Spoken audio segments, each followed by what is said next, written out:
Hello, and welcome to Godless Bitches. I'm your host, Beth Presswood, here with Jen Peeples. Hi, everybody. And Tracie Harris. Hey! Godless Bitches is a podcast of the Atheist Community of Austin, a nonprofit educational group dedicated to the separation of church and state and the promotion of positive atheism. The ACA also sponsors the Atheist Experience TV show and podcast and the Nonprofits podcast. You can contact GB using bitches at atheist-community.org, and you can comment on shows at godlessbitches.podbean.com. So how is everybody? Doing good. Oh, pretty good. I was trying to choke down my Diet Coke as you were calling my name there, so. Well, I've got me some peach tea here. Ah. Nothing alcoholic today. Oh, well, that's boring. Yeah, it is a little bit. But today, we have a good topic, a very timely topic, which means I have to post this very soon after we make it, which hasn't been the case with other shows.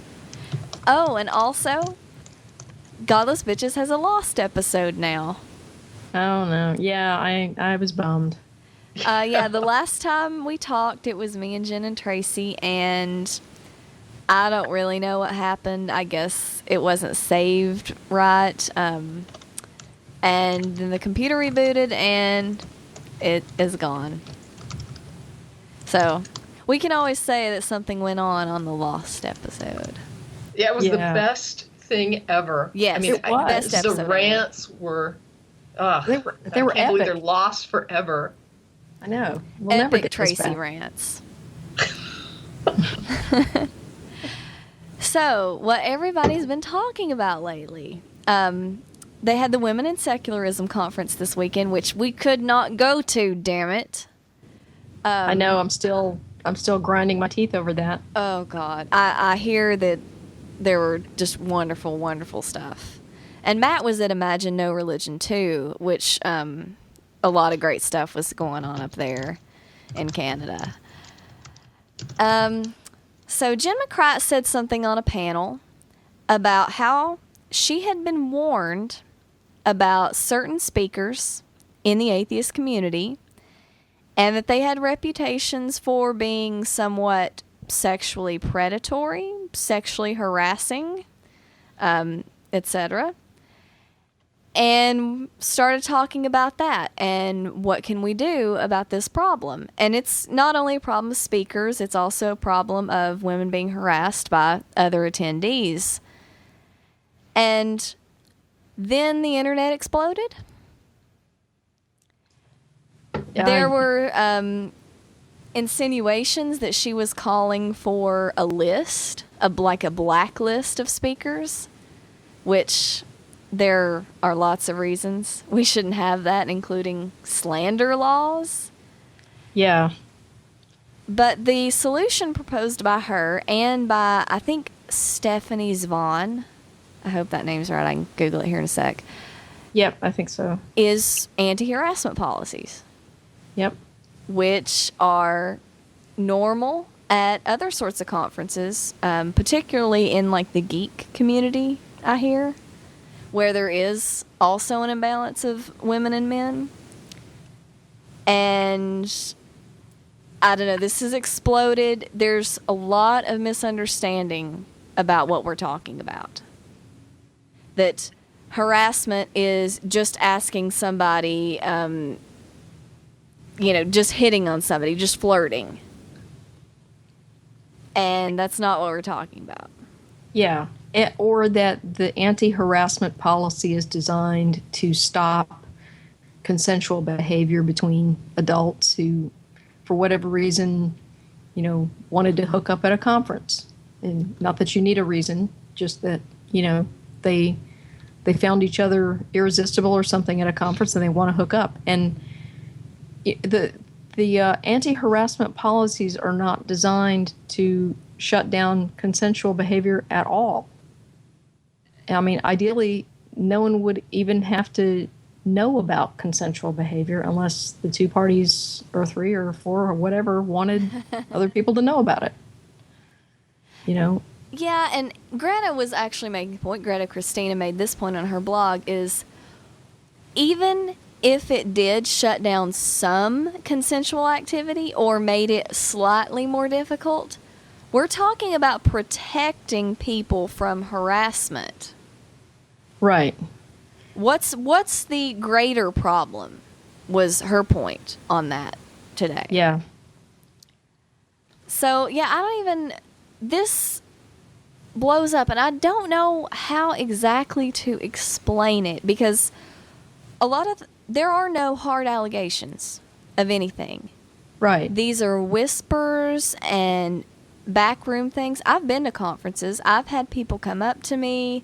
I've spoken to people in the atheist movement, and this is all very hush-hush, behind-the-scenes sort of stuff, and a lot of it is impressions people get and atmosphere, and, there isn't a lot of, so-and-so grabbed my tit at this conference. There's not a lot of that I've heard.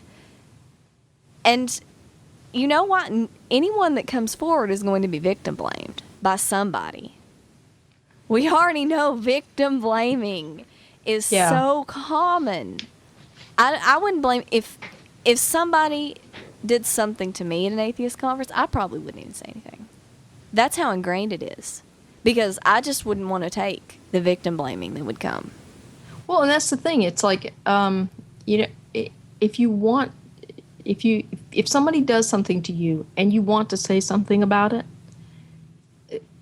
the backlash that you'll suffer as a result is something you have to think about, because it is going to happen. There's going to be some asshole out there who will accuse you of overreacting, or you misinterpreted this, or the thing that that's become the excuse du jour is, oh, he's just socially awkward, or maybe he has Asperger's syndrome.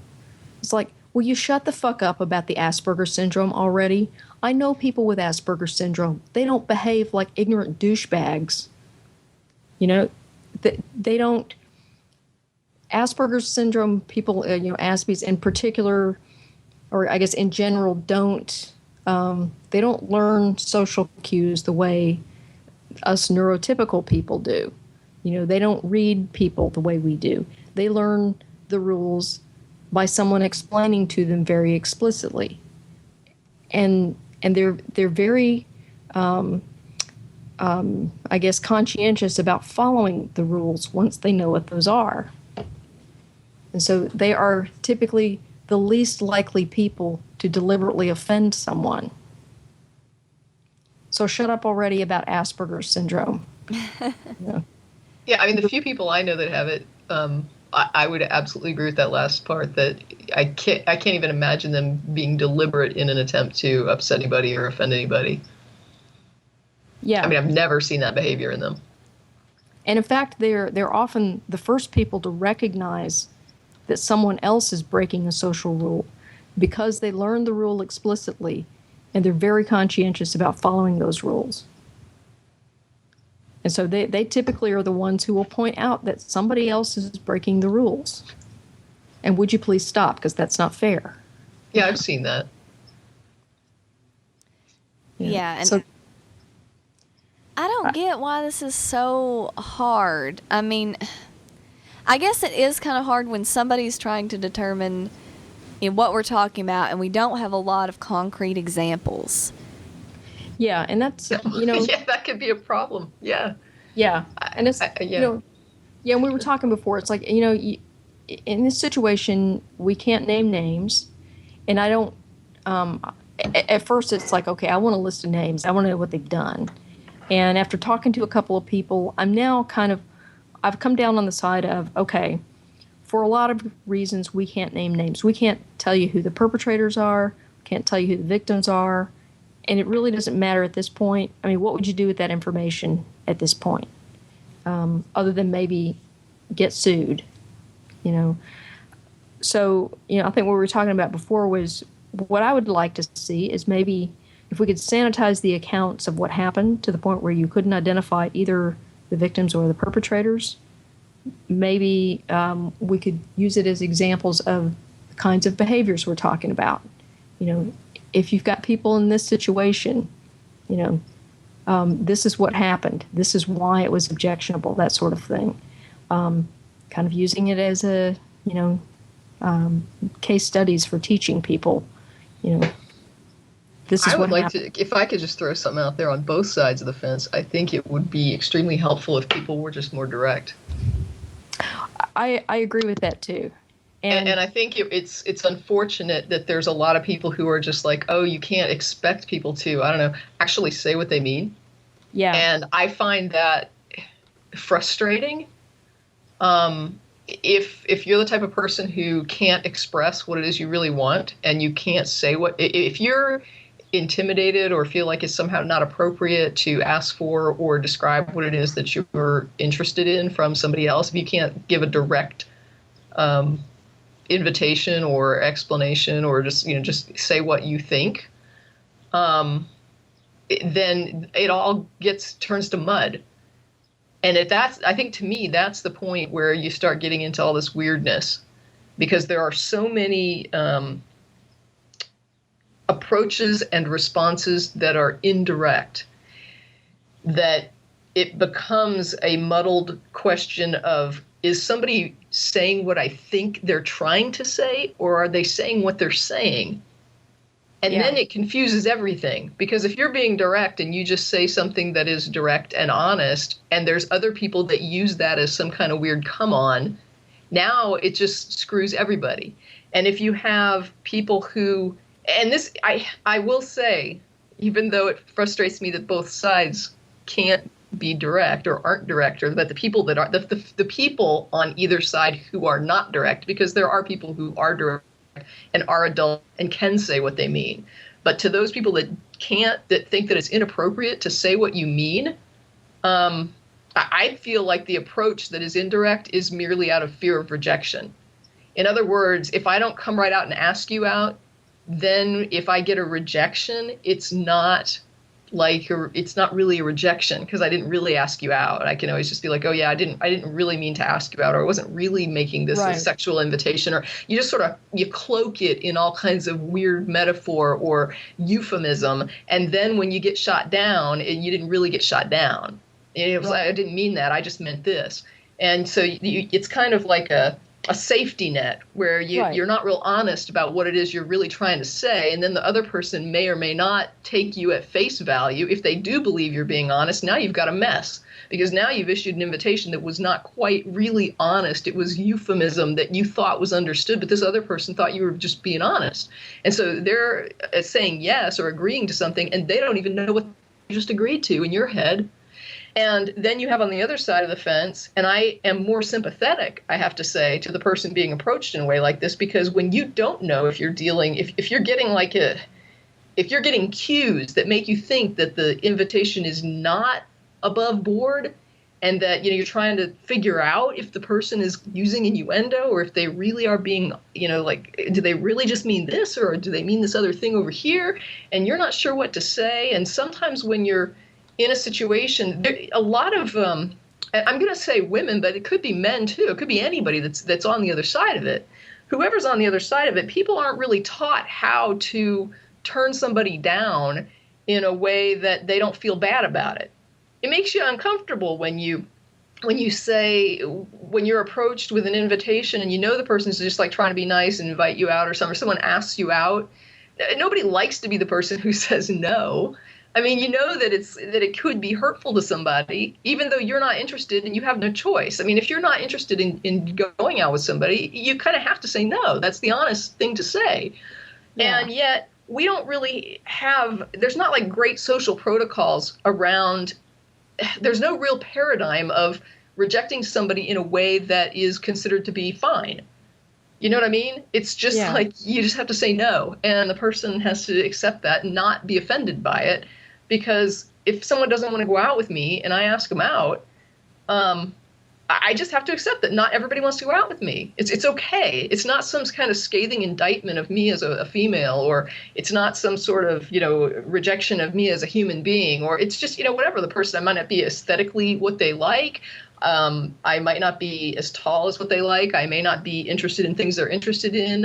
Whatever. They may just not feel like going out with anybody tonight, and I just hit on the wrong person.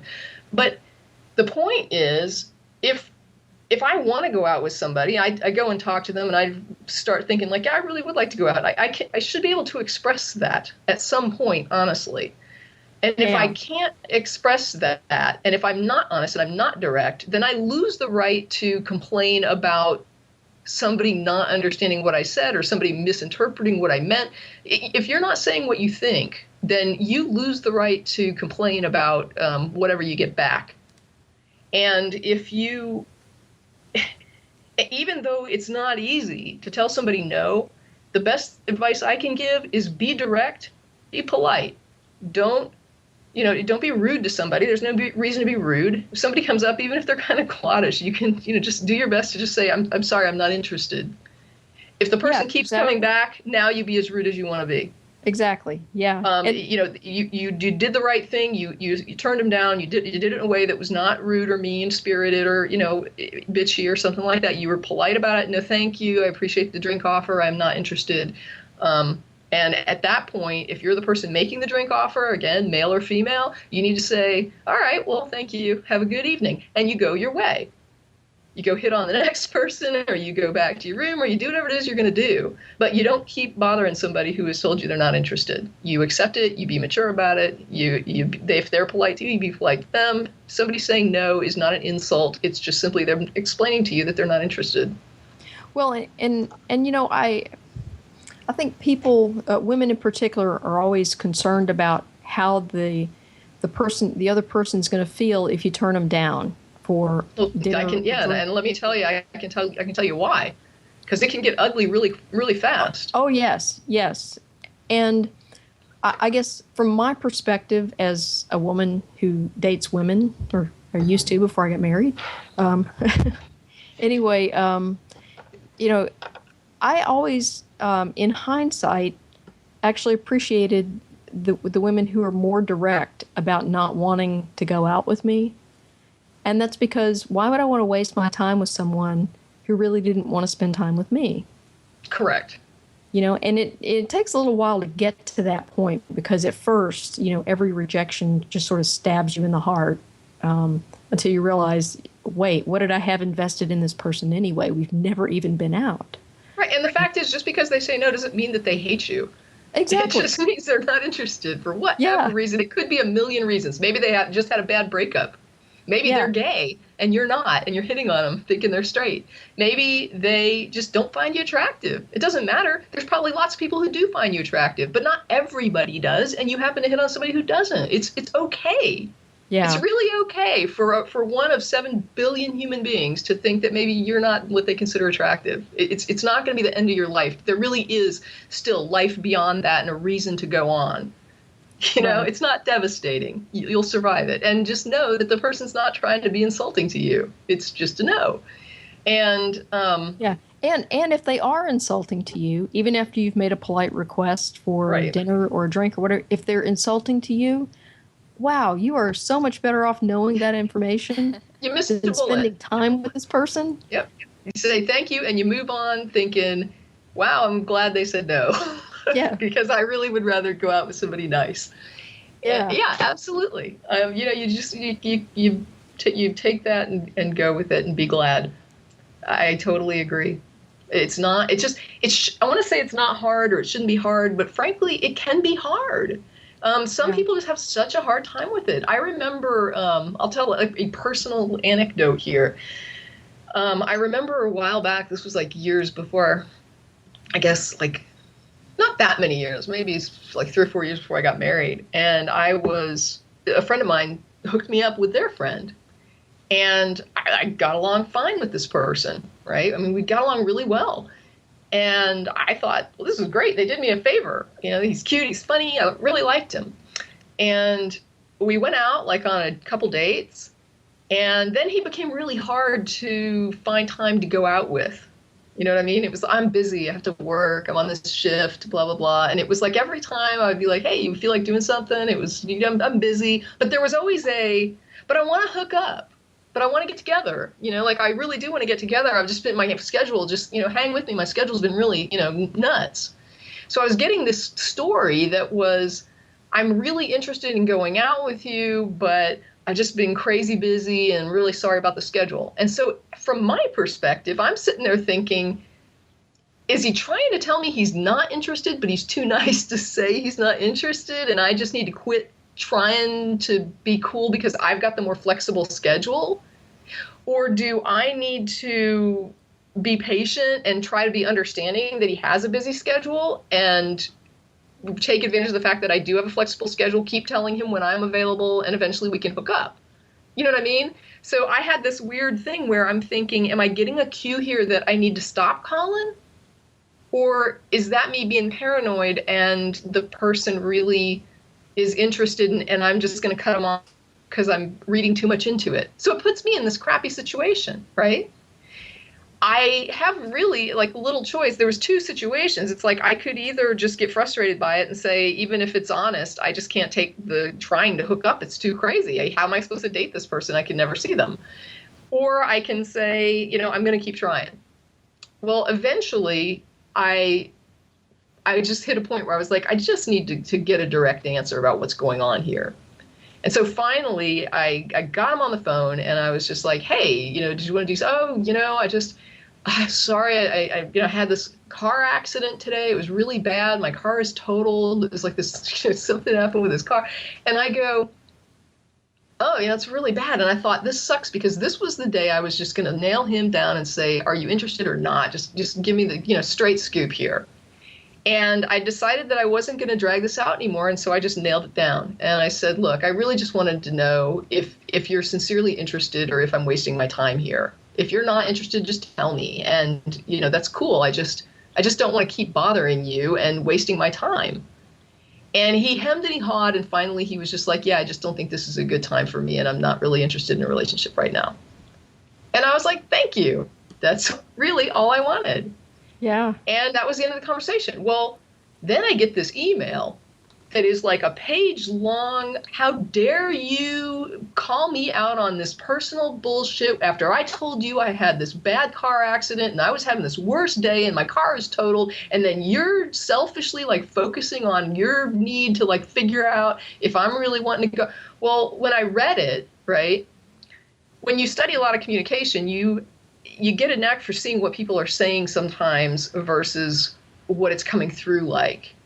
And when I was reading it, what I was reading it as, the message I was actually getting from the email was, I feel bad that you made me be in a position where I felt like I was being mean to you.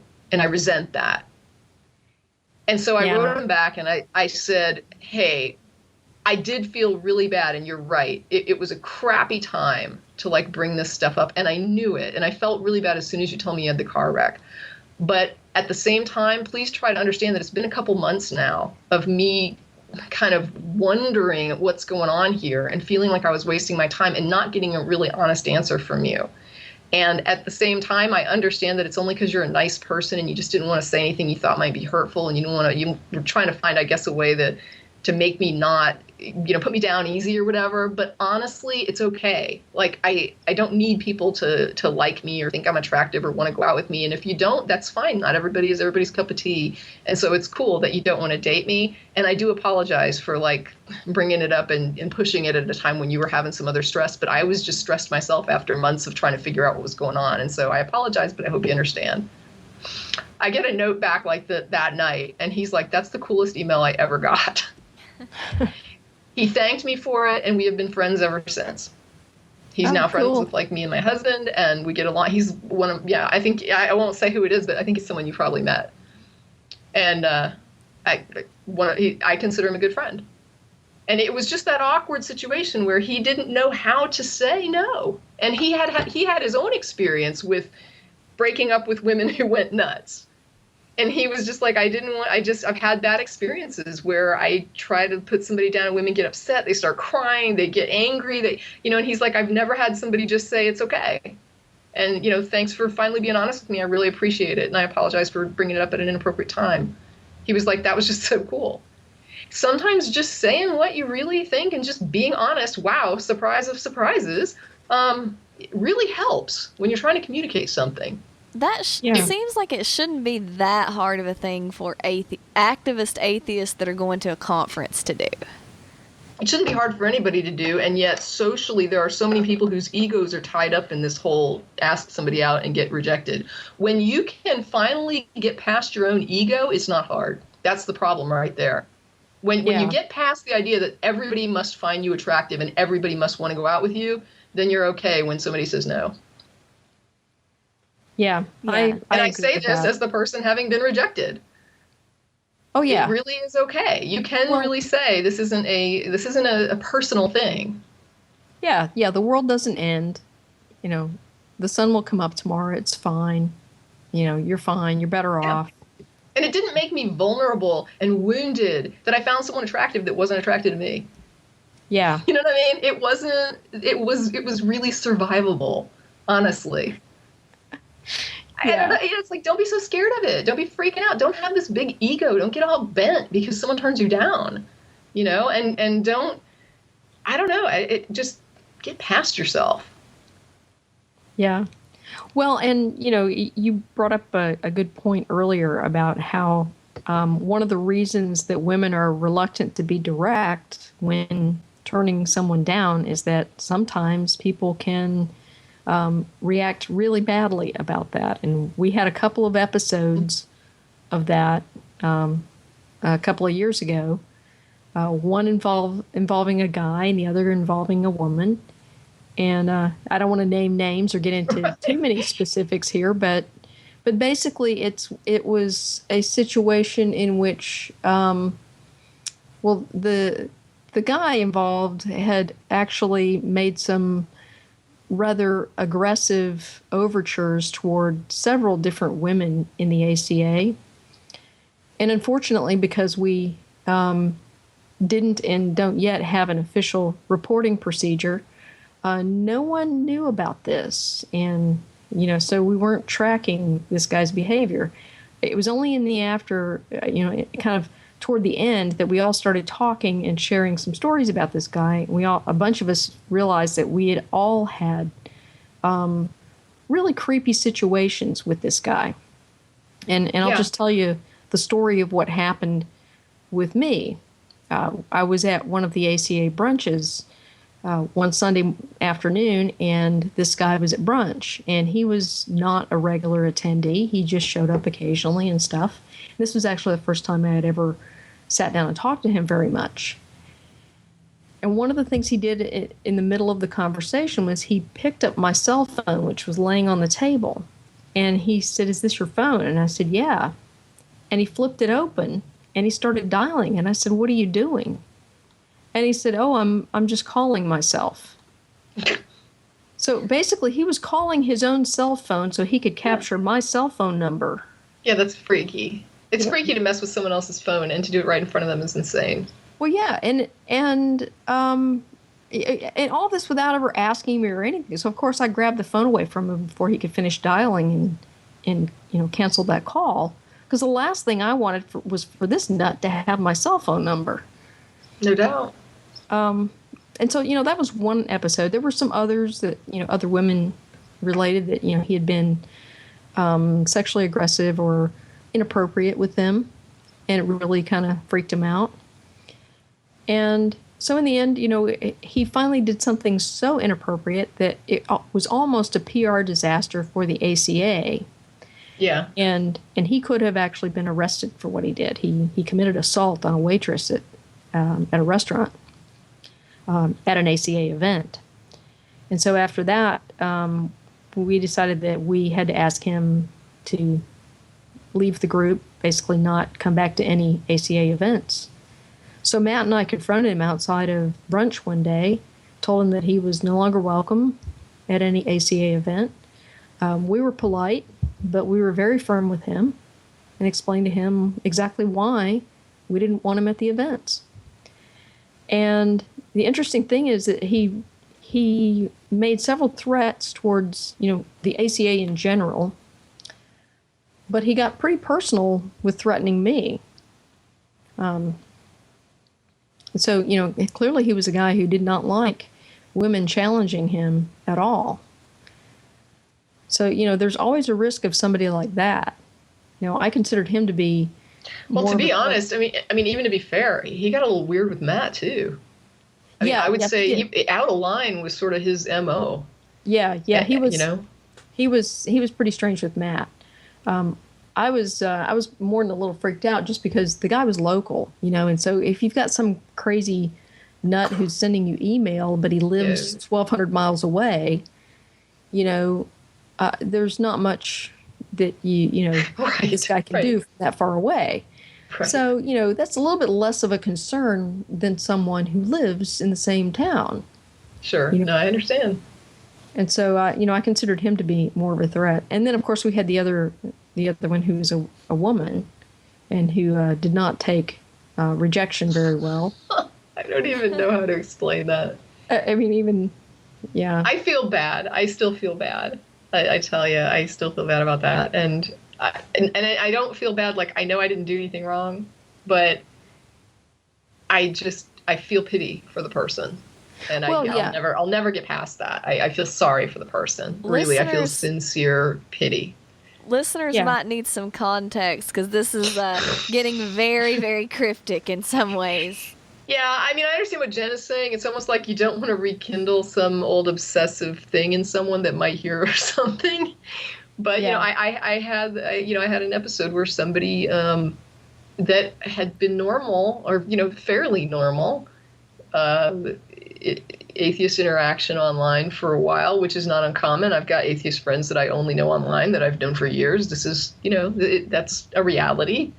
But it would be just like if you had an atheist friend online, might be a little loopy every now and then, but was overall okay. And then one day they send you some crazy love note and you're like, I don't understand what are you sending me? Please don't send me stuff like this. And the next thing you know, you're getting like, I guess it would be was it a slander? It is, I suppose. I'm slandered and weird, obsessive, angry hate, constant stream of mail, and it's like, what the hell just happened? And it's just sometimes people, I think, just go off the rails. I don't know if sometimes it can be a change in medications. I don't know, and I don't care. I just wanted it to stop, and it did. But it's just a matter of, I think this individual, I would say, is not really the poster child for a normal breach or a borderline breach. I think that was just crazy. Yeah. I think there were some mental health issues there, and this was someone that I thought there was cause for concern, but at the same time, part of that was I was pretty sure there were some pretty significant mental health issues going on there. And so, it's easy to get very angry with somebody like that and resent, the intrusion and everything. But at the same time, I agree with you. I can't help but have a little compassion for someone. If I think somebody is really capable of controlling their mental faculties, that's one thing. And they're doing it like viciously, but I really just don't feel like this person was in mental control. And that's what made me feel bad. I felt sorry for them because I knew that they were off the rails, and I understood that it could be threatening, but I really did feel like this is a person that needs help, not necessarily anger. Yeah. So we've had a couple of episodes. There have been a couple of other like lower level things. People write to us frequently on the Atheist Experience TV list and ask, do you guys get a lot of threats from theists to come down and punch your face in or something like that? And we frequently have to reply to them and tell them, hey, it's really not theists that we've had to be concerned about. I don't think we've ever gotten a credible threat from a theist. Yeah. The scariest people have been people who were fans who just got a little too attached. Highly zealous fans. And there have been a few of those that have, emailed the list. And there was one guy probably, a year and a half ago or something like that emailed the list with a bunch of fashion and beauty tips for me. Yeah, that was just... Yeah, even adding that the way you were wearing your hair wasn't very attractive to men. And you were like, and this really concerns me as a married lesbian woman. Why? Yeah, exactly. Yeah, don't email the Godless Bitches with any tips. That's for damn sure. Unless they're super funny, and boy, you better know funny. Oh yeah. Yeah, because we're all married women here, so yeah. Mm-hmm. But yeah, that one was clearly inappropriate, and interestingly enough, there was something wrong with my email, and that I didn't even see that email until after Martin and Russell had started replying to the guy and telling him what a clueless git he was. Well, Russell, I think Russell was the one he said you should have babies with. Yes, exactly. Yeah. But these are extreme cases we're talking about. This is hopefully not what you're ever going to encounter at a convention. Yeah. Oh my goodness, no. Not the convention type of thing. And to tell you the truth, I don't even know. I have no stories for sure. Yet. Well, I have stories of people who were funny at conventions because, they drank a little too much and they just got funny. Or, they smoked a little too much weed and they got funny or something like that. But, no one who made me uncomfortable or skeeved me out or anything. Yeah, and if somebody's taken something that's a little bit mind altering or whatever, I mean, I can let a lot slide when I know you're sloppy drunk. You know what I mean? It's like, you're not going to remember it. If I tell you tomorrow, you'd probably be embarrassed and apologizing. And it's cool. I mean, I understand that. People drink too much, and it's like, oh, boy, did you get crazy. And it's just kind of, you expect people to get a little off the rails because you're not with it when you're drinking too much or smoking too much or, you know what I mean? It's not, whatever. It shouldn't be like carte blanche to do whatever you want and be excused. But at the same time, I tend to judge people on a little bit of a different scale when I know they've had a few. It's like, okay, well, you're being obnoxious, maybe even annoying, out of line, whatever. But tomorrow we'll have a chat and you'll be apologizing, I'm sure. Yeah. Yeah, and I think there's a fair amount of that goes on where, people come back the day after and apologize. Well, half the fun of going to the conventions is the drinking and, seeing your idols all trashed or throwing up on the floor and I get bring your iPhone. Yeah. And then blackmail everyone. Yeah. But it's just act right. We've already said, women tend to be socialized to not say no, and women need to be more direct about that. And I think guys, and I'm using stereotypical situation, which would be men hitting on women and men being inappropriate, but we know this can happen with both. And the person who's, trying to hit on somebody, use some common sense, use some body language. If somebody's just kind of sitting there giving you monosyllabic answers and they're trying to look around for a way out, just let them go. Don't keep at it. Yeah, I agree. Well, and, you brought up the thing about that it's usually men hitting on women, but we're aware that women can be inappropriate as well. And, I was reading some men who were complaining about this latest call for anti-harassment policies as if it's, the feminazis are at it again. They're trying to shut down consensual behavior. And there seems to be they are complaining that, this is coming from a professional victim class out there, but they have turned themselves into a professional victim class here because one account I read, it was about a guy who claims that he understands that women can be inappropriate because he's had women come up and actually, grab his junk and proposition him, and it made him really uncomfortable, and he didn't report it. Yeah, it would. Nobody'd believe it. And I'm sitting here thinking, well, if that's the case, then you should be very supportive of having reporting standards and anti-harassment policies, because that is a clear violation of any kind of anti-harassment policy. Absolutely. And the goal behind these is not to, skewer one sex or the other. It's to stop offensive behavior. And part of that is that the person hitting on somebody might not know they're being offensive. I happen to think that if a woman comes up and grabs a guy's junk, that, she probably has some clue that that might not be appropriate. You know what? And if she doesn't, I'm right there on your side to tell her that she is inappropriate. Yeah, I'll be happy to confront her and tell her how inappropriate that is. And the fact that that is assault, that she could actually be criminally charged with that. No doubt. And then, if that happens, because of the nature of the offense, it's probably going to be considered a sexual offense, which means she's now, a sex offender. If it goes to felony, if he's uninjured, it's probably just going to be a misdemeanor, but still, But in any case, a guy who's been approached like this should at the very least understand the need to have standard reporting standards so that you can make the report to someone who will take you seriously and who will go and investigate and find out what's going on with this crazy person who's grabbing your stuff. And guys, it's like you were saying, you might get more than one complaint, and then it's like you might go forward and say, look, I had this problem with this person, and they're like, you know what, that's the third complaint we've gotten this weekend. That's it. 3 strikes, and this person's ejected from the conference. Yeah. And guys, don't email us and say that you would love for women to come up and grab your junk.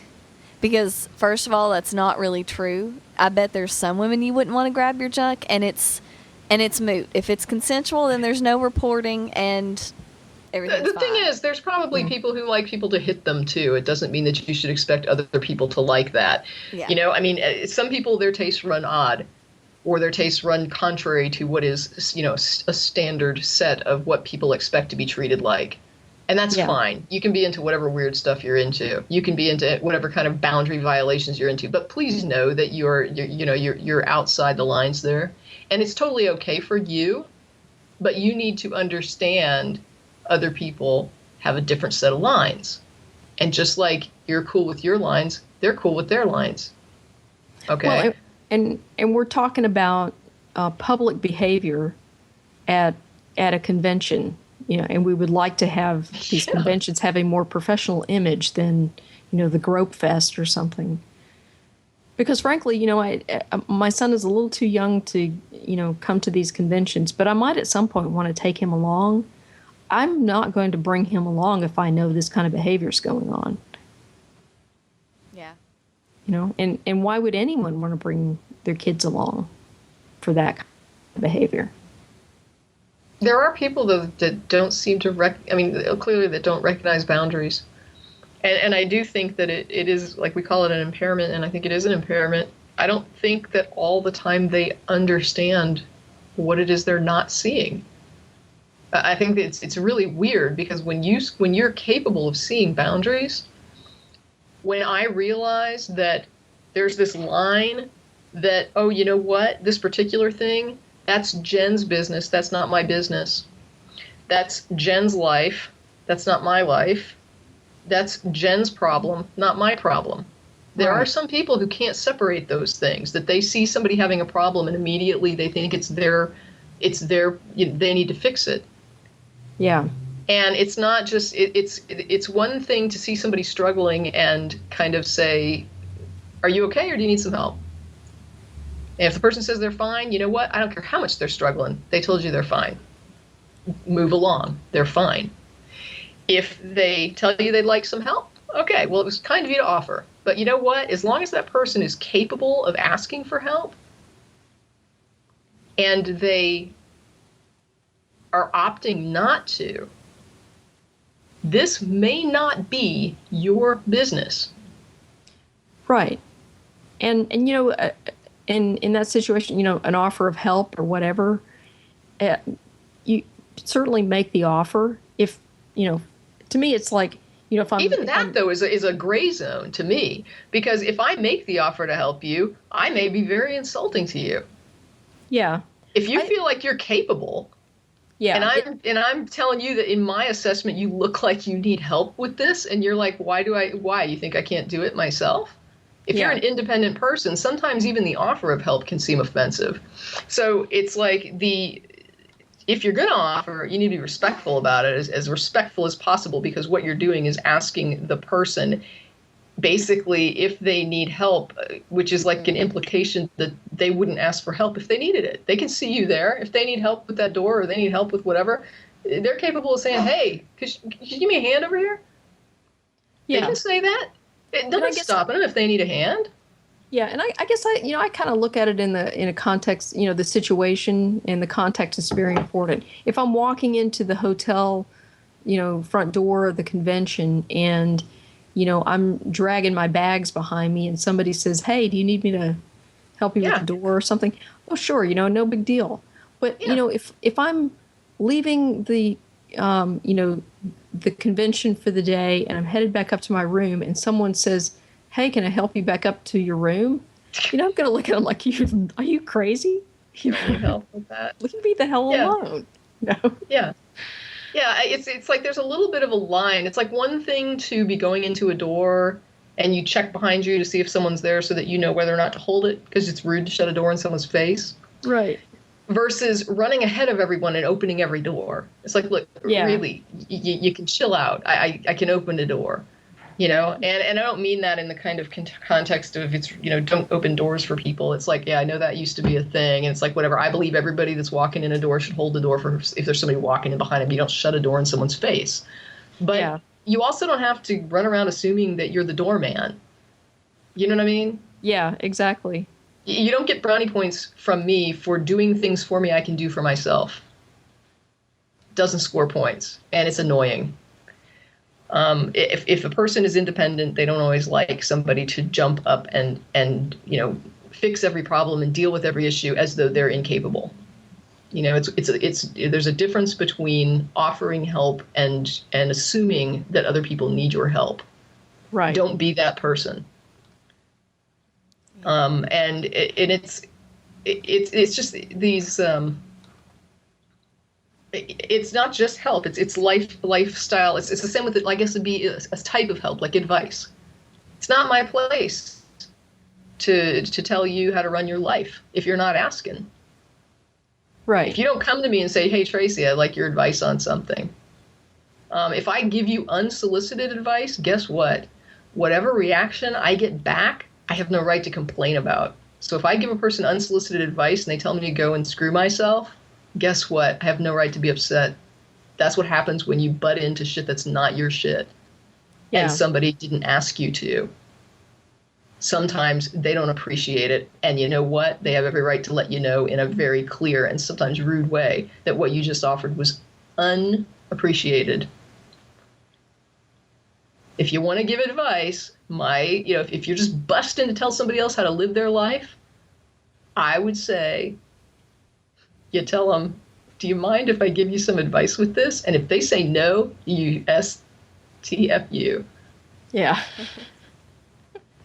Because you don't just give people advice about what they need to do. And I guarantee you the people that are the hottest to give everybody advice about how to live are the very people that would be most offended by somebody telling them what to do 24/7. Mm-hmm. Yep. And one thing is, if you are one of these people who are constantly asking, why aren't there more women in atheism? Why aren't there more women at the conferences? And we told you, and you just shrug it off and you don't think it's real. You just need to quit asking why. We told you didn't like the answer. You're not going to do anything about it. Well, it's almost like that thing with lawyers. Don't ever ask a question that if you don't know what the answer is or you don't want to hear it. Yeah. If you didn't and I think that's a parenting thing, too. Don't ever ask your kids something if you don't want to know the answer. Yeah, and, you can say, somebody could say, well, I don't really care that women feel harassed. I think it's more important to, be very free at the conferences and, hit on anybody and let things happen. And, if there's no women, there's no women. If you say that, I think you're a dick, but, you can say that. It's when you are just saying, oh, you're wrong, to feel that way or wrong about the problem.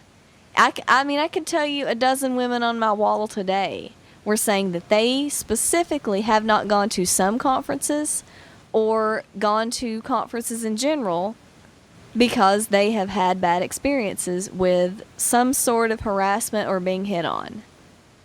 It's part of the problem. Yeah, and then there's the guys who want to offer tips on how to avoid uncomfortable situations or even rape. And I find that, well, both ironic and offensive that, a guy is going to tell me how to avoid being raped. Excuse me? I, who have spent my entire life, figuring out how to avoid situations in which I might be raped, as have most every woman on the planet. And here's a guy who probably has spent almost no time ever worrying that he might be raped. And he's going to tell me how to avoid being raped. It's like, here's a rape prevention tip for you. Tell all your friends, don't rape people. Yes, I actually saw a thing, real rape prevention tips, and it's all stuff for rapists. Don't rape people. If you think you might rape someone, phone a friend. Yeah. Or stuff like that. If you see somebody unconscious, don't have sex with them. Yeah, I see that. Yeah. If a woman is walking alone late at night, leave her alone. Yes, exactly. That sort of stuff. I will say that was kind of a long and somewhat cryptic in places conversation. For listeners, if you do have a story about some sort of harassment at an atheist convention, please email us. We'd like to hear it. And maybe we could talk about that again sometime. And that, just FYI, is guys and girls. Oh, yes. Any listener, any story. I said the sinful word. Oh, men girls. and women. Well, I'm so glad you said that because, I had that. I actually did a social experiment. I will never live that down. On, our listeners here about, calling us girls. And part of it is that, I know this is kind of derailing the thread for a minute here, but I had noticed that people were just kind of tripping over what to say to us when they emailed us in a way that I never see on the Atheist Experience list or the nonprofits list. And so it was just curious to me that people just didn't seem to know, even though we've given everyone explicit permission to call us bitches. Yeah. And so it was just kind of a social experiment. And part of that was to find out if people would even remember that there were the Riot Girls movement back in the early 90s. It was part of third wave feminism. We've gotten not one person that's emailed us to point out that, hey, we kind of reclaimed that term back in the early 90s. But Riot Girls. Yeah. To be fair, I've never been I've never jumped on somebody who has, in a non-condescending way referred to me or others as girls or whatever. It's like, I understand that it's used in a myriad of different contexts. And as long as somebody's not being condescending, or patronizing, I'm flexible to we'll call each other as long as if it's offered in the vein of respect, and I know that, and it's clear. To be fair, I'm not the type of person that has ever really hammered somebody for using a slip of a word or whatever. So, well, to be fair, I don't know the ages of all of our listeners, although I think they're majority male. I mean, even I'm a little young for Riot Girls. Yeah, I know. So, yes, you're a youngin'. Yeah. So, back on what we were talking about. Yes, we would love the stories. And one last thing I will mention is something that I did disagree with Jen McCride on, and something that I do think is an intrusion into consensual behavior, is that the SSA, the Secular Student Alliance, has a blanket ban on speakers having sex with attendees.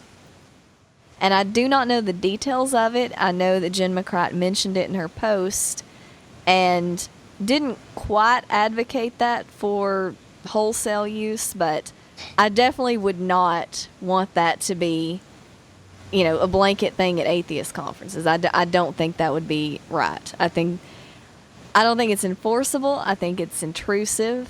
And for one thing, you'd have to have exceptions. Otherwise, me and Matt would have to sleep in separate beds if we both went to a conference.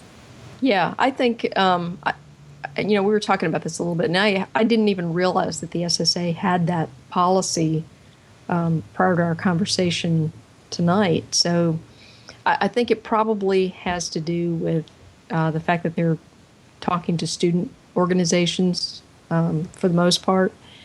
So, it's probably something to do with that. And I do not intend to put any such restriction in the ACA's policy because I think it's unenforceable, for one thing. And for the second thing, I think it's, we're talking about adults here. And, I trust that people can make the appropriate decisions.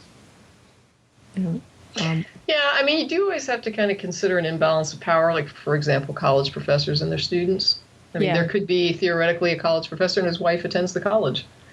Yeah. But at the same time, I understand there's an imbalance in how these students view these professors versus how the professors view their students. There's a definite power dynamic. Oh, yeah. That can be abused. Yeah. But is there so much a power dynamic? There's no authority that any speaker at a conference has on an attendee. Only no, it's not necessarily authority to give you a bad grade. It's the idea of how those students view those professors as idolizing them sometimes, and I think it does work that way. I've seen people post on my page just about people in ACA or in TAE. It can get really weird really quickly. They have this weird inflated image, and I think to myself, what must they think of somebody like Dawkins? You know what I mean? Yeah. I could definitely see people fawning with idol worship and just not really quite seeing this as a person, one-on-one equal, a dynamic of equals. I can see the person seeing him as just this amazing thing that they just want his attention and it's wow, really. I mean, it's not two individuals. There is an imbalance in how those two people view each other. There can be, I guess I'm saying. And a person could take advantage of that and use people in a way that is not really cool. Yeah, they could, but I don't think that's something to regulate, though. Oh, yeah. I don't know about the policy or whatever. I'm just saying that, there is definitely a dynamic for somebody to take advantage of their position as a speaker at a conference. Yeah, and I believe I have seen that a few times. But in another way, I don't want to say that the young women, and it was young women in question, I don't want to say that they didn't have agency and that they might not have been aggressive in trying to get what they wanted. So, I don't know. Oh, yeah. No, I'm not saying they were, these are people that are raped. I'm saying that they're people that have an unhealthy, inflated perspective of this other individual that is caused by the fame. And they are brought there by this organization who has hired the speaker to come and speak. And for him to take advantage of somebody's imbalanced view of who they are, that doesn't really see them as a person, but as an icon, that to me is a little bit abusive. I mean, there are people that, there are guys I have met that I'm just it would be abusive for me to take advantage of that situation. They don't see me as they don't understand me as a real person. Yeah. And what I was going to say is, I think for the SSA, like I said, I was not aware that was a policy of the SSA, but I kind of understand it in the context of, you've got a group of students and some of them may be, barely 18 or 19 or something like that. Now, I happen to think that, an 18 or 19 or 20-year-old person can absolutely consent to sex with someone much older. I don't think there necessarily has to be some kind of abusive situation going on. It can be completely consensual. Sure. But I think the risk is a little bit higher when you've got, someone in their late teens who may not be very sophisticated, and they're dealing with a little bit of hero worship and stuff like that.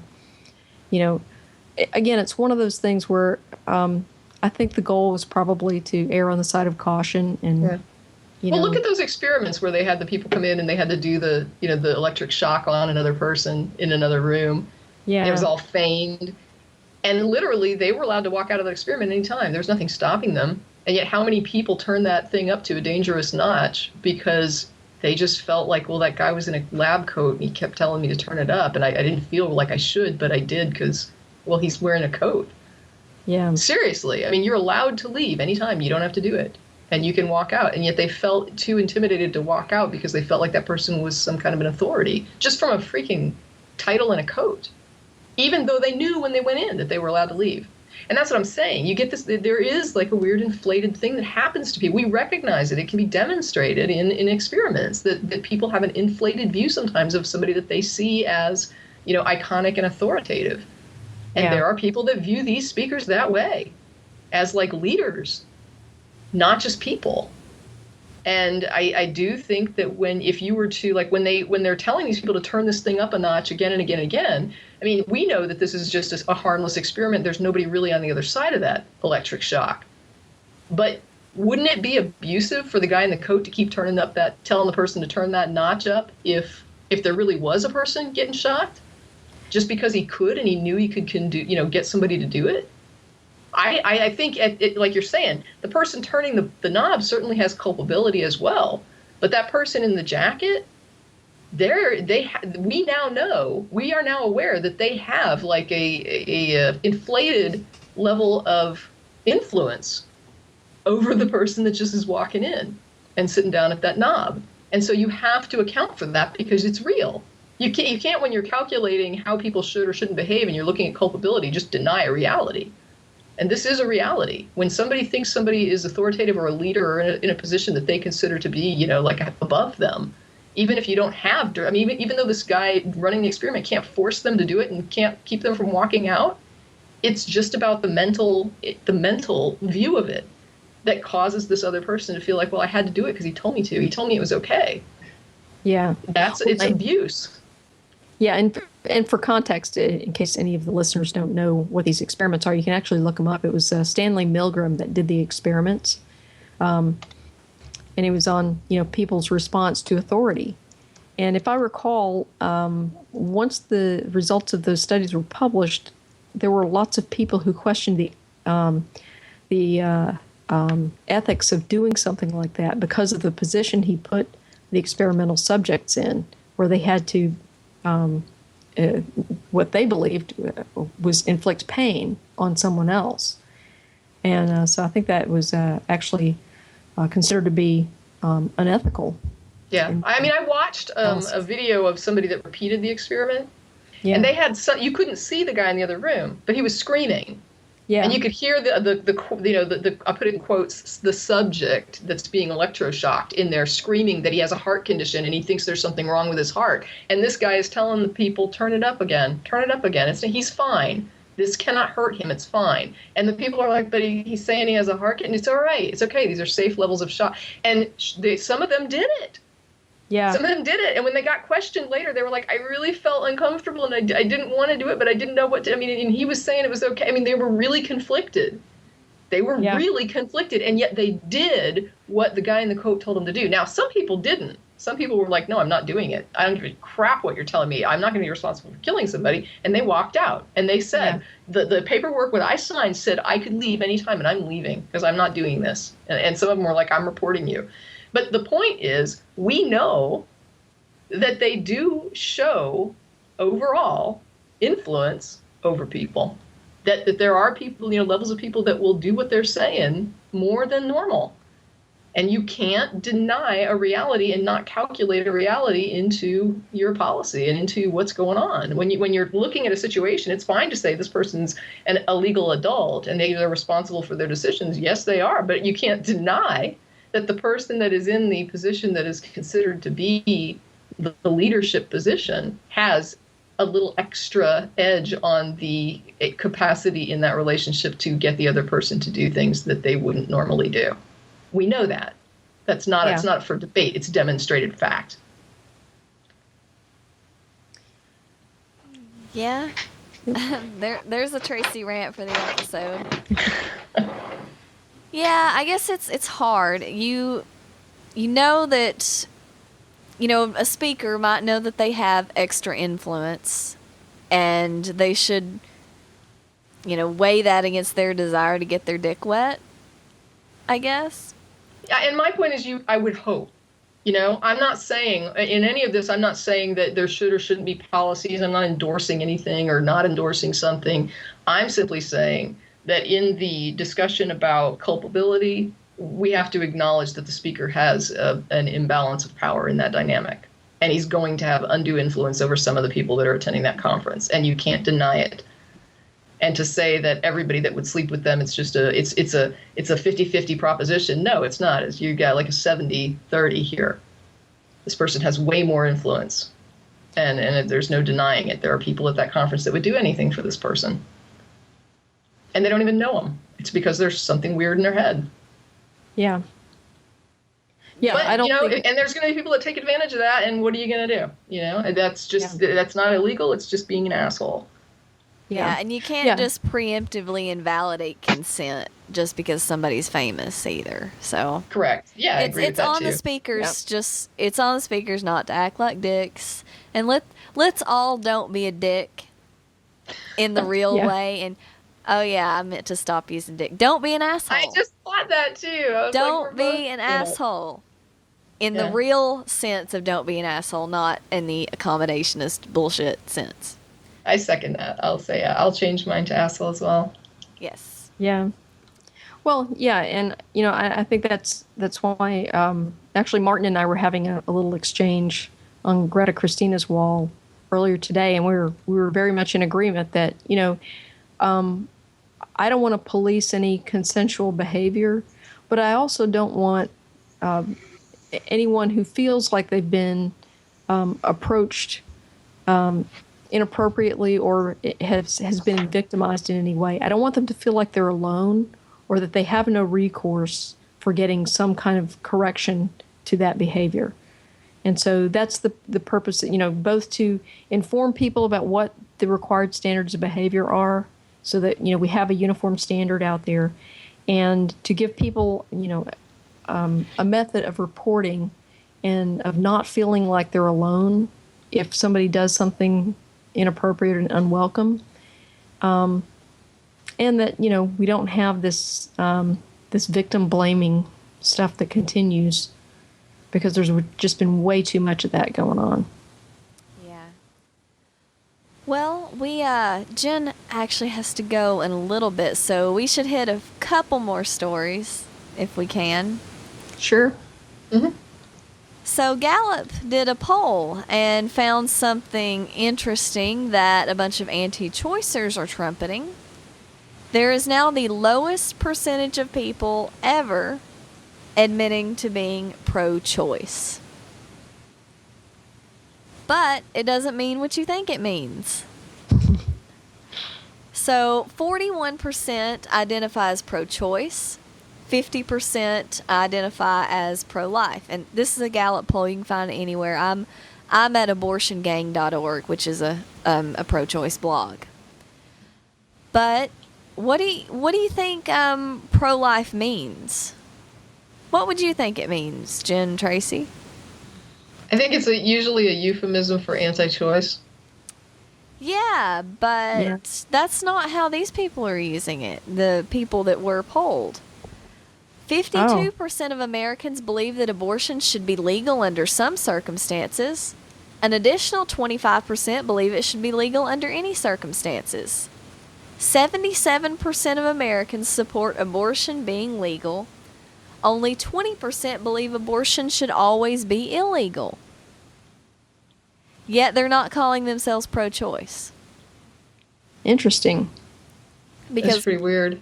pro-choice... So basically, how you ask the question determines the result you get. Well, yes. Did they ask them like how they're defining it?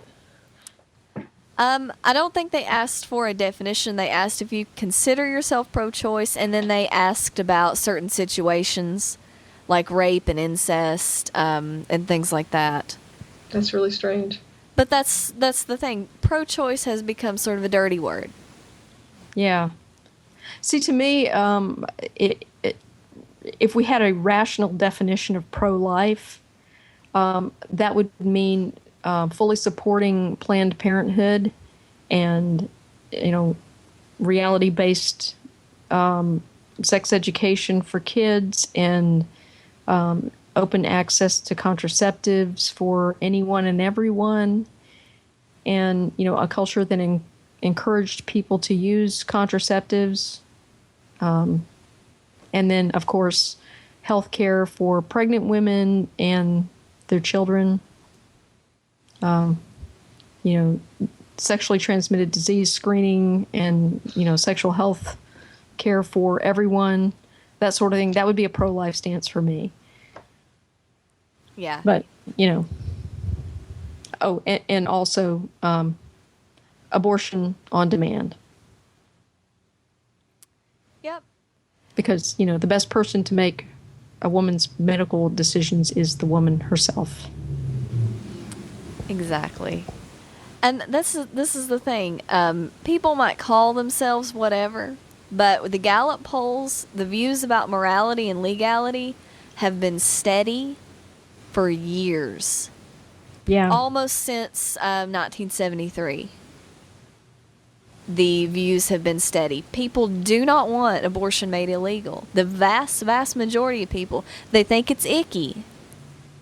They don't like it. They want to put some moral restrictions on it and will say things like, well, I'm pro-choice, but... Yeah. And whatever. I don't think they should be using it for birth control like anybody does that. Yeah, like anybody does that. Well, I think that was the last one I got was somebody who was just like, what about women who decide they want to have a baby and then, late in the term change their mind? And I'm like, yeah, because that happens. Like, that's probably the most common abortion scenario, right? Yeah. Yeah, it just doesn't. This is the issue we need to be resolving because this is the, the freaking icon of, this is the paradigm of abortion in the U.S. is the woman who, worked hard to get pregnant and then wanted her baby and then in month, 7.5 decided that she's going to have an abortion randomly. Not because there's something wrong with the baby and not because there's some threat to her life, but just, she's, you know what, I've gone through 7.5 months. I'm just done with this. I can't finish this. Yeah, that's the abortion model right there. Thanks for your intelligent letter. And late-term abortion is such a straw man anyway. 90% of abortions are in the first 12 weeks. And I think only 5% are even past about 16, maybe 16 or 20. I'm not getting that completely right. Past viability abortion is like 1%, maybe if that. I mean, there are almost no doctors who do it, and it's only in extreme circumstances. You cannot walk into an abortion clinic at 36 weeks and say abort it. You can't. It just doesn't happen. The other thing I'd like to point out is, it's strictly up to the individual what they want to argue about. But if you are having heated, time-consuming debates with people who say, I don't like abortion, but I'm totally pro-choice, I don't know. I mean, to me, you're wasting your time. You're like, I don't know what your point is. If you're out there trying to convince somebody that they have to like it, I don't know what your issue is. Like, what is it with you that you have to convince people to like something? If they're pro-choice, they're pro-choice. Don't worry about it. If all they're telling you is, I don't like it, I personally don't like abortion, but leave it up to whoever's making the decision for themselves. You know what? They're pro-choice. Why are you arguing with them? I'm not going to argue that with you. I don't give a crap what your personal feelings are about it. If you're saying you're pro-choice, we have no problem. And you know what? If your problem is one of, I just have a personal, like, visceral reaction to it, I don't like it, I don't think that it's right, but I'm pro-choice, there's no argument. And if you're trying to use your personal feelings about it as your argument for a legal model, it couldn't be easier to defeat that. No, this is the stuff that, this is not Tracie-topia. What Tracie likes or doesn't like is not how we decide what's law in the U.S. That's a very simple one. The abortion issue is a legal issue. It's a legal question. If somebody's going to say they want to eliminate choice, they need to make a legal argument. If they're throwing a moral argument with you, then all you have to say is your morality doesn't dictate law in this country. So you're going to have to come up with a legal argument for it. And, if they...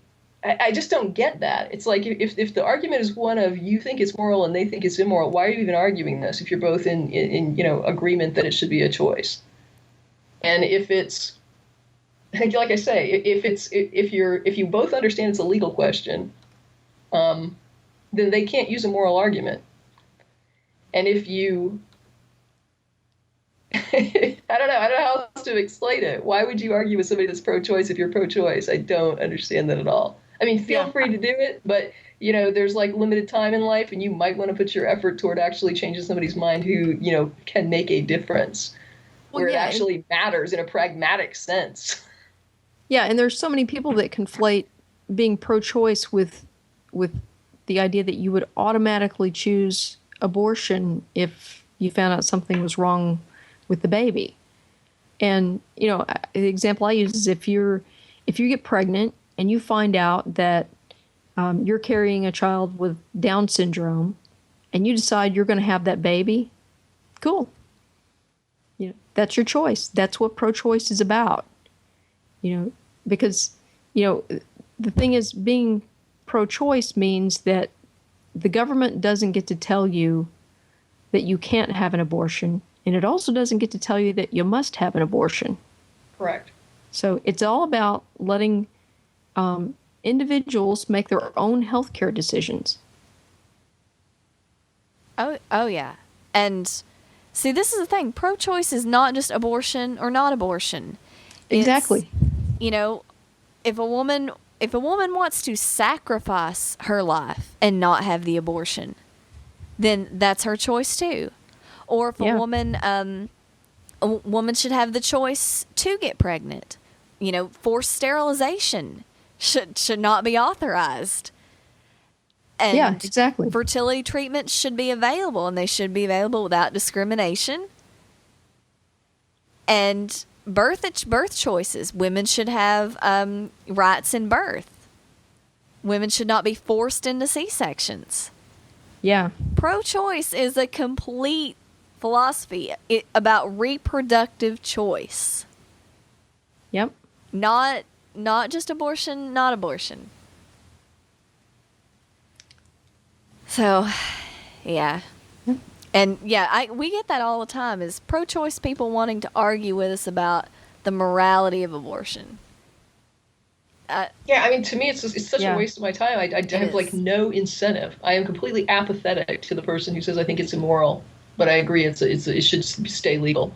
It's like, you know what? Then don't even bother me, because I don't care. Yeah. I don't care to argue with you. I could give a crap. Even if you convinced me it was immoral, if we both agree that it should be legally available, what the hell did we accomplish? So there's like, if nothing's going to change, why are you working so hard just to get validation for me to agree with you?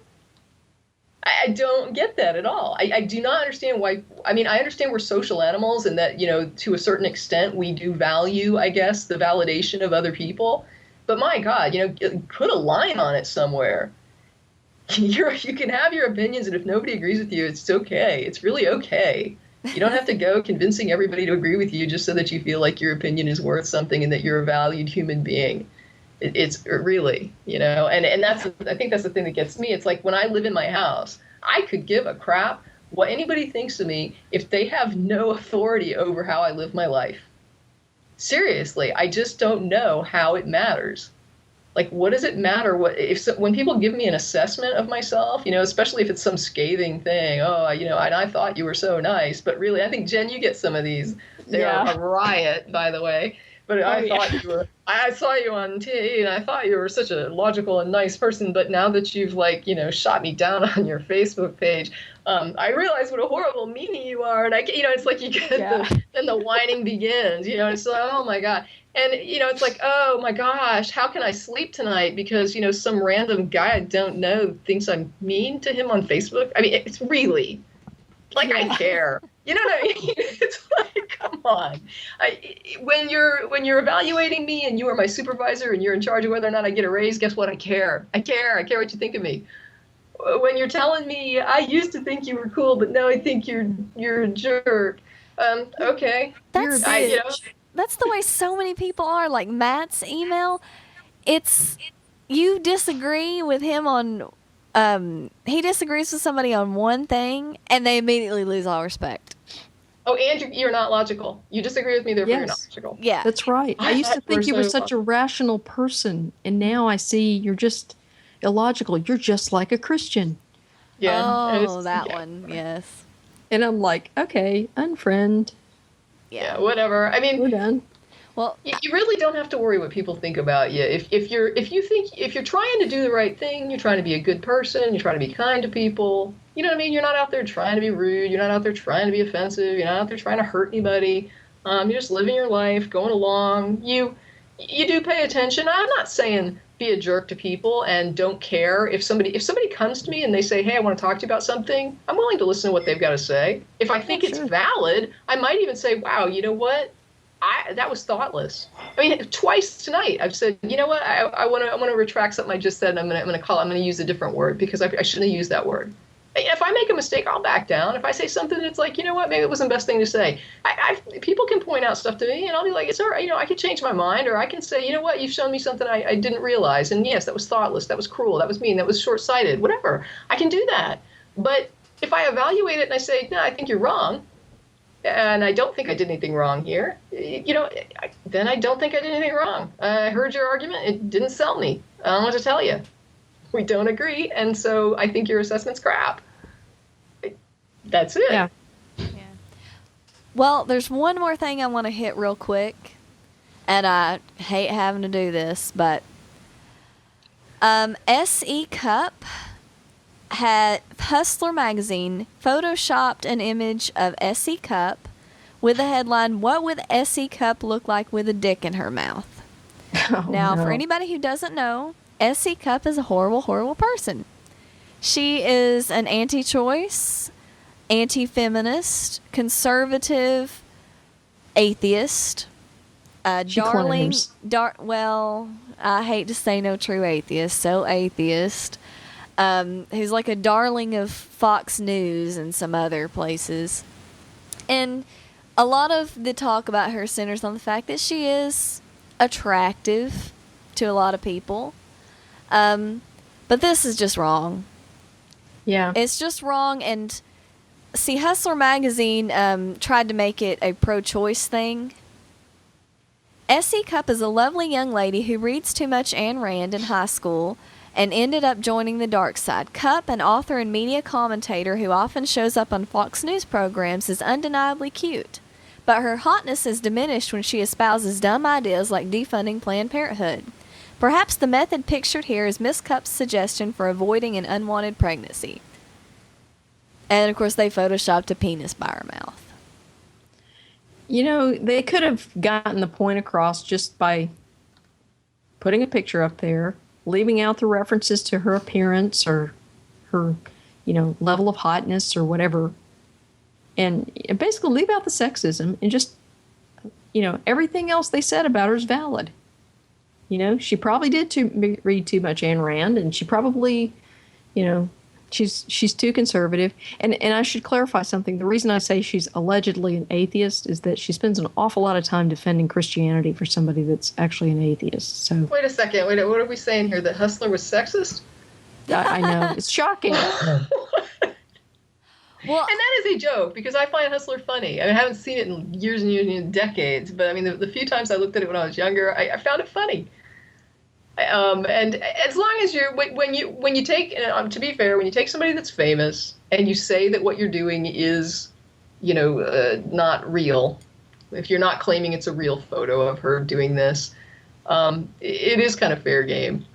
And you can consider it rude, I suppose, but it is legal as long as you're pointing out that you made it up and that it's like a what do you call it, satire? Yeah.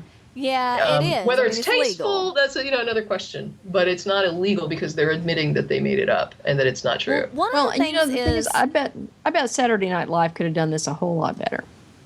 Yeah. Well, one of the things is it's sex negative. I mean, Hustler is diminishing her by putting a dick in her mouth. Well, I think Hustler actually wants women to take dicks in their mouth. So maybe it's not to their advantage to promote the idea that it's degrading to do so. But I mean, I realize it's Hustler, but I mean, what if they had done like Rick Perry? Look at all those pictures where people have done that to Rick Perry. And who's the other guy with the corn dog? They've got this thing with the corn dogs where they're doing, penises instead. Have you ever seen those? And that's men and women. I haven't seen it where they photoshopped the penis in there. I've just seen the ones with the corn dogs where they just have the caption. They've got them where they've like photoshopped a lot of different. You don't see them for long because they get banned on Facebook real quick. But I mean they do kind of stuff like that, and they do guys too. I mean it's Hustler, so yeah, you expect to see it's a woman. But I mean I've seen this with dudes too that are like assholes, like Rick Perry or I don't know. It's not Romney. It's one of the other presidential candidates that gets it all the time. I think Santorum. It might have been Santorum. I can't remember. I just know I've seen some of them are really good. Like some of them you're like, that's pretty funny. But I don't know. I mean, I understand what you're saying, and yeah, but at the same time, I've seen the ones with dudes, and I laughed. And I know I've seen like at least, I don't want to say it's Sarah Palin, but I'm not sure. I've seen a few. It's like a theme with the corn dogs. Yeah, I don't think it's like the worst thing ever. I thought they were funny.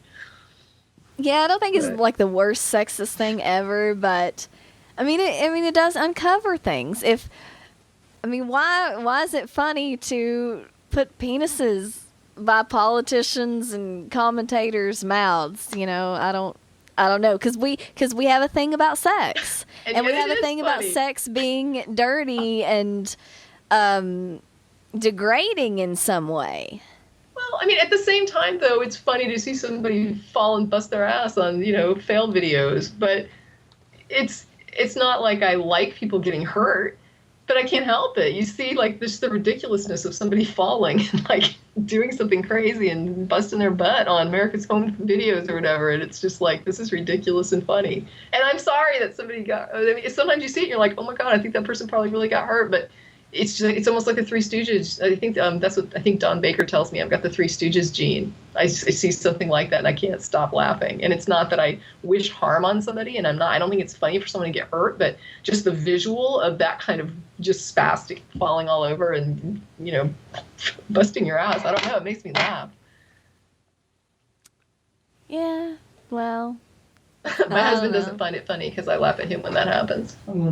I sometimes get the bad faces. When you laugh at what? I'm sorry, he's talking to me. I'm like, don't talk. This is being recorded. Okay. Oh no, everybody's heard your husband now. But it's not funny when it happens to him, and I'm not supposed to laugh. And usually when that happens, I have to just go in another room and let loose because I can't take it. All right. Well, I think we're coming on an hour and a half, and I know some of us have to go. So, good discussion today, and if you disagree with us, or you want to tell us anything, or you want to send your stories in, bitches at atheist-community.org. We actually got an interesting email this week. We have an ex-Baha'i in our listening audience. So I'll just say hi to her without saying her name. Say bye. Everyone say bye. Oh, God. That was good. Is that like aloha? It's hello or goodbye? That was good, Tracie. Okay. Well, we will sign out for today and come at you another time. This is Beth signing out. This is Jen signing out. This is Tracie saying bye. Bye.